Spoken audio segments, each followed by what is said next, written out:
Bonjour et bienvenue dans cette vidéo. Je vais vous présenter l'actualité du Barça aujourd'hui, en ce samedi 9 mars 2024. Si vous êtes nouveau sur la chaîne, ici je parle généralement de l'actualité du Barça. Donc n'hésite pas à t'abonner, et appuyer sur le bouton j'aime et un commentaire pour le référencement, et ainsi me soutenir. Voici mon compte TikTok, pour les intéressés. Merci, et commençons.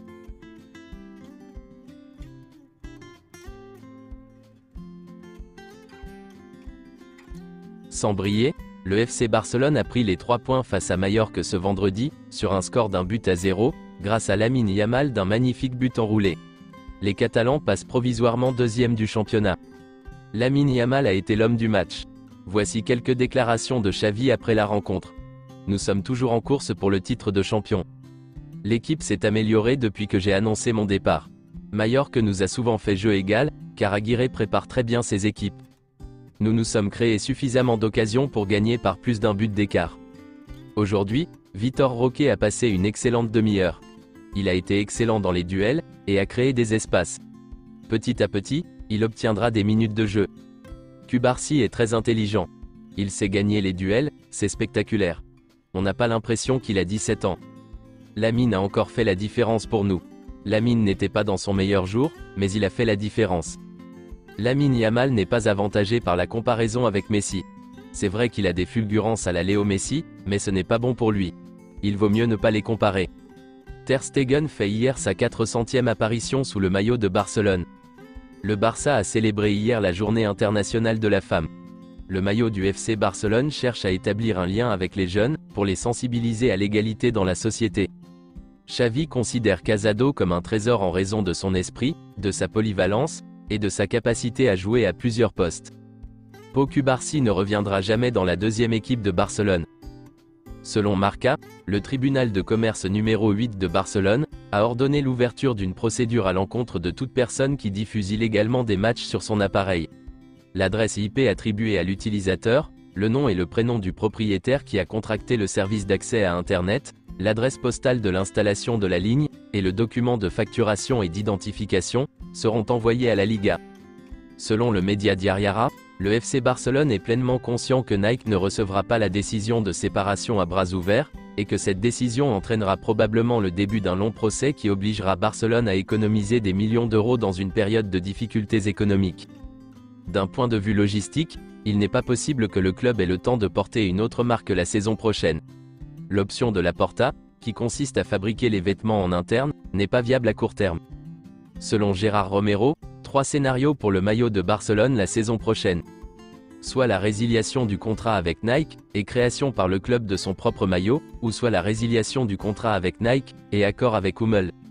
Ou soit Nike continue pour une autre saison, après quoi une décision finale sera prise. Des représentants de Puma, conduits par le PDG Arne Freund, seraient arrivés hier à Barcelone. Le PDG de Puma serait arrivé à Barcelone hier, et a rencontré Laporta et Rafa Just. Tous les scénarios ont été évalués. Tout indique que Puma commencera à travailler avec Barcelone à partir de la saison surprochaine, et non la saison prochaine. Selon Mundo Deportivo, l'évaluation de la blessure de Pedri s'est déroulée mieux que prévu, et il pourrait être disponible pour le Classico du 21 avril. Selon Sport, Pedri devrait être pleinement apte à jouer d'ici le mois de mai, voire un peu avant.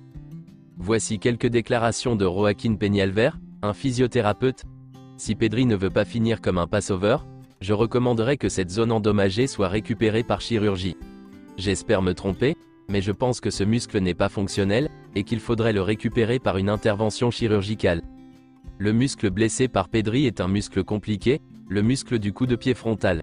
C'est un muscle où il y a un tendon, et le tendon met plus de temps à récupérer que le muscle. Quand il y a plusieurs lésions au même endroit, il n'est plus fonctionnel. L'opération du rectus femoris nécessite un temps de récupération de 4 mois. Pedri veut participer à la Coupe d'Europe, et c'est pour cette raison que je pense que l'opération a été exclue, mais je pense qu'en raison du type de footballeur qu'il est, cela pourrait très bien fonctionner pour lui. Comme il n'y a pas d'entraînement physique en raison du grand nombre de matchs, dans un sport comme le football, il y a plus de blessures. Le fait qu'il soit plus ou moins blessé fait partie du travail invisible, et de l'implication de chaque joueur. Un meilleur joueur physiquement est un meilleur footballeur, c'est indiscutable. Peut-être que Pedri n'a pas besoin d'être un box-to-box, n'est-ce pas? Il est l'un des rares à avoir du talent. Il y en a déjà d'autres qui se consacrent à la course. Selon Sport, Pablo Torre n'a pas le temps de jeu qu'il attendait cette saison. Il n'a joué que 610 minutes pour Gérone cette saison, mais le prêt l'aide à mûrir. Selon Tony Juan Martí, il est possible, mais pas probable, que Xavi reste à Barcelone. Tout dépendra de la suite de la saison. Les options de Hansi Flick et Roberto De Zerbi pour Barcelone se refroidissent pour des raisons différentes. Le Barça estime que Hansi Flick est un entraîneur polyvalent, capable de s'adapter à différentes situations et à différents joueurs. Cependant, le scepticisme règne quant à sa carrière, car l'idéal serait d'engager un entraîneur plus expérimenté. En outre, ce n'est pas une question décisive, mais le club considère comme un avantage le fait que le nouvel entraîneur domine la langue espagnole. Le Barça apprécie le football moderne de Zerbi, mais il y a des doutes sur sa clause libératoire.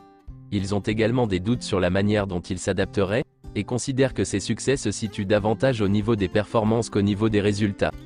De plus, De Zerbi est un entraîneur qui se sent à l'aise pour assumer le contrôle total des décisions sportives, et ce serait quelque chose de difficile au Barça. Le FC Barcelone va tenter de faire signer Cancelo. Quant à Joao Félix, cela dépendra du prochain entraîneur, et il ne resterait que sous la forme d'un prêt. Selon Sport, Tottenham surveille Dani Rodriguez, l'espoir de la Masia. Ils sont sérieux et ont la possibilité de le tenter avec une meilleure offre économique. L'avenir du joueur n'est pas clair. Le Barça a pris plusieurs contacts avec son agent, mais il semble qu'un accord soit encore loin d'être conclu. Toujours selon Sport, le FC Barcelone est intéressé par la signature de Mason Greenwood, qui termine son contrat avec United en 2025. Le Barça s'est déjà renseigné sur la situation du joueur. Le FC Barcelone envisage de vendre un attaquant, pour faire de la place à Greenwood. Sa capacité à déborder, son changement de rythme, son sens du but et sa polyvalence sont appréciés par le club. Manchester United a un œil sur la Masia. Cela pourrait signifier que le Barça inclura de jeunes joueurs dans le contrat de Greenwood pour le rendre moins cher. Selon Ekrem Konour, le FC Barcelone, parmi d'autres clubs de Première Ligue, de Serie A et de Saudi League, la Ligue d'Arabie Saoudite, s'intéresse à Eric Maxime Choupo-Moting. Son contrat au Bayern se termine à la fin de la saison. C'est tout pour aujourd'hui, et merci d'avoir suivi la vidéo. Mettez un j'aime si la vidéo vous a plu, et aussi un commentaire en donnant vos avis, et abonnez-vous pour ne pas manquer les prochaines vidéos. Merci, et à bientôt.